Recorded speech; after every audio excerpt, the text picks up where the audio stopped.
I always feel like action scenes should have something clever about them in this moment of, how's he going to get out of it? I call it the oh cool. Oh Odd Job is going to, get me. Oh cool, he fried him.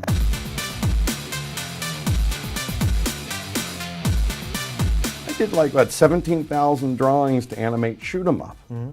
Well, I did that because nobody would believe, I had people go, how did that 8 days a week teen romantic guy get to direct an action movie when it should have been, why is that action guy doing these teen movies? Right.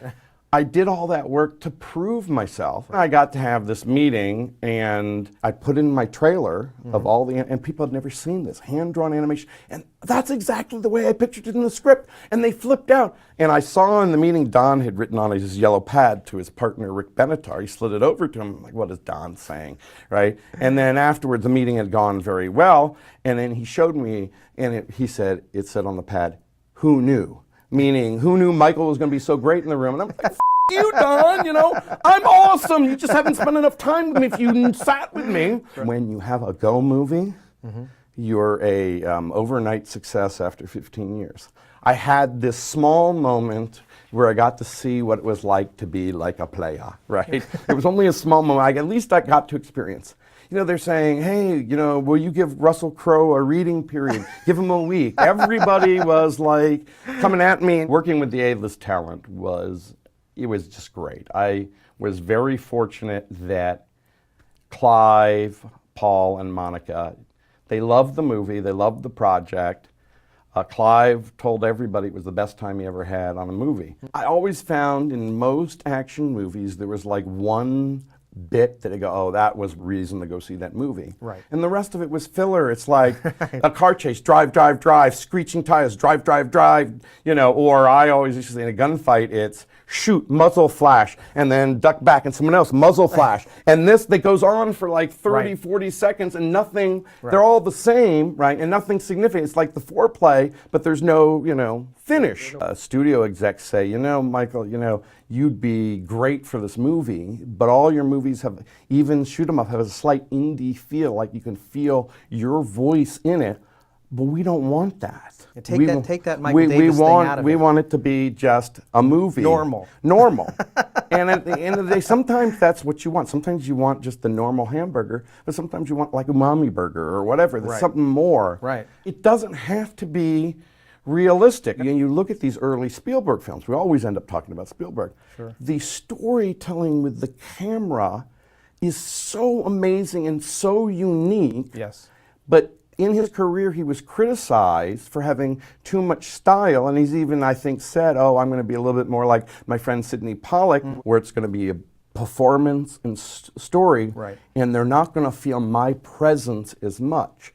And maybe for some movies that's a better choice, but I miss that identity. Now, his identity is still there, but there is just some stuff that you go, oh my God, that was such a beautiful, it's like that's the only guy in the world that would have staged it that way. Right, that would have made that strong. And it made me excited. Well, the style is not like 300 where it's all style. So why did he get lambasted for being the stylist when it was just great filmmaking? The director is a beneficiary of so many experts, the DP, the production design, the screenwriter, right? And he's sort of like the conductor. He's kind of overseeing it. But oftentimes I have this I guess, I have to earn it. My parents always, you have to work hard, you have to earn it, you have to, and I felt like I couldn't just be the beneficiary. I actually had to do some of the labor, and I had to validate myself. There's not a ton of style in some of my movies, but the fact that I wrote it, and it was good enough that someone would fund it, I earned the right to direct. Your action scenes have a lot of moving parts that very multi-layered. Well, and that makes it actually harder to direct because a lot of these things that, and I love Michael Bay movies, and they do have those moments, but they're also a big spectacle, which they're going to get all the experts to stage them, and you get your 7 cameras, and it's going to be awesome. But I'm always like, I got to have Clive Owen. I got to see him unbuckle the seatbelt. I got to see him blow out his windshield. I got to see him blow out the other guy's windshield. All of these little pieces aren't things that you can shoot in masters because you got to set up each blowing thing. Individual setups. And so then, instead of getting the whole scene, in one, like I ran 7 cameras, I have to get 22, 25 individual shots, and each shot takes a long time to set up. The beginning of the morning, you go, why did I ever want to be a film director? Nothing's going on. I'm waiting. I can't, no matter what I do, nothing's going to go quicker, right? Right. Then you finally get off your first shot and you feel a little bit good. And then not every day, but sometimes you get into a really good rhythm and you're getting lots of stuff and you're getting to make your adjustments. You're getting, I got an extra shot and we're a little bit ahead or whatever. Right. And then the day wears on and somehow after lunch you lose that momentum, that people are slower, right? And then you realize, it's going to be tight again. And then it's that last hour and my line producer would come and stand over my shoulder and then I'm feeling nervous. And the days that I get basically what I want, I always feel like I won the Super Bowl. People aren't going to agree with me, but when I was growing up, everybody's, oh my God, Dirty Harry, Dirty Harry. Did you see Dirty Harry? Did you see Right, it? sure. And I'm like, he stood there with the good line and he shot. Right. Well, what's cinematic about that? And how hard is that? But Bond in Goldfinger, Yeah. you have this great bit. He's fighting Oddjob. You've set him up as this big, difficult guy to fight. Right. You got the ticking clock. He's got to stop the bomb going off, right? And you set up early on. Bond falls, and he sees this electric cable that you don't know is going to mean anything, Right. But it's kind of sparking, Right. And then Oddjob throws his hat and he misses it. Right. And the hat must have some like metal Metallic in it or thing. whatever. Right. And now Bond gets it. Oh, this must be the big idea that he's going to kill the bad guy with his own weapon. And Bond misses. Right. Oddjob now can get the hat a second time. Oddjob is not going to miss a second time. Right. And as Oddjob grabs the hat that has metal in it that's stuck between the metal bars, Bond dives for those cables you set up. He slides across the room, and I like characters that dive, that are acrobatic. He slides across the room and touches the metal bars so the electricity goes across all the metal bars Fries him. to fries Oddjob. Right. And it's clever and it's a surprise, but it's not so out of the blue that they didn't show you the pieces that you could have been if you were Bond in the moment. Oh, I'm going to use this. I like to see the mental process of the hero. How am I going to get out of this? The clues are there, and then he does it. But it's not just static, like a bang, right? Right. He's actually flying, and it's a last-minute thing. It's like I call it the oh cool. Oh, Oddjob is going to, get me. Oh, cool, he fried him. You have these screenwriting gurus that say you should write every day. You just got to make it a habit, got to write. And I found early on in my career that I always felt good when I was in the middle of writing a screenplay. And I've written so many screenplays that now I look, I should never have wasted my time. That I spent a lot more time thinking about what I should write, even though I actually enjoy the process of writing more than making a decision of what's worth my time writing. I describe Hollywood again sort of like the gravitation around Earth, that if it's so much fuel to get through that heavy gravity, but once you get into outer space, a little burst of ignition can send you off to Mars because there's no resistance.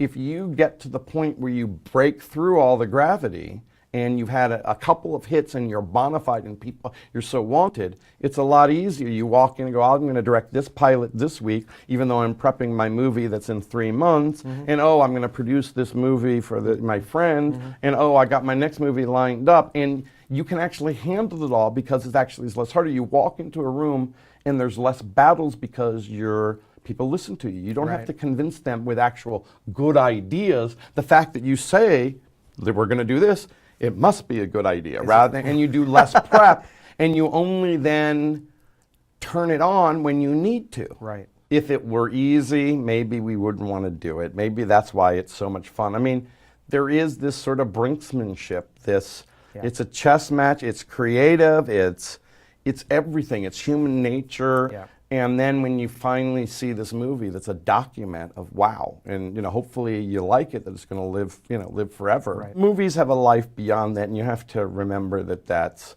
really what you're doing it for. Right. Thanks so much, Thank Michael. you. Very good.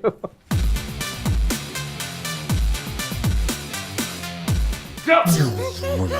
Hold him up there and get him up. Hold him up. Go! It's working, Ray. Start bringing him down. You got him. Don't cross the stream. Maybe now you'll never slam a guy with a positron collider, huh? Bankman shorten your stream. I don't want my face burned off. All right, I'm opening the trap now. Don't look directly into the trap. I looked at the trap, Ray. Bring your streams off as soon as I close the trap. Get ready. I'm closing it. Now!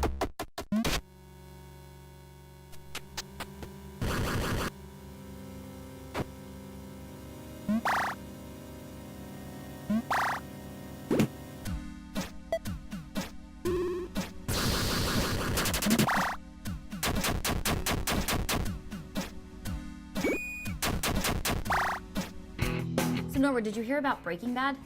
Yeah, it's over. I'm bummed.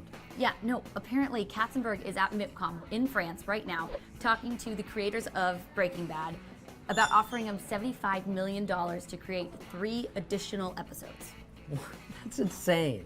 Well, first I'd like to say thank you so much, Alex, for joining us. I'm just going to come right out and say it. I thought you were going to be man. I didn't know that women could be scientists. Okay, that was nice talking to you. Please don't go. We don't have an episode without you. Maybe you want to see something more lighthearted, like Cloudy with a Chance of Meatballs 2. Can't wait to just grab up some kids and go see this movie. I mean some friends with kids, not some kids. That's creepy. Just gotta find some friends. Oh, jokes. Whoa, you can act? Apparently you can, since now SNL will hire you, though only to stick pieces of your body into other things, mainly boxes, and mothers, and Lady Gaga. That's enough to land you the lead in several Redbox ready movies in which you do an okay job.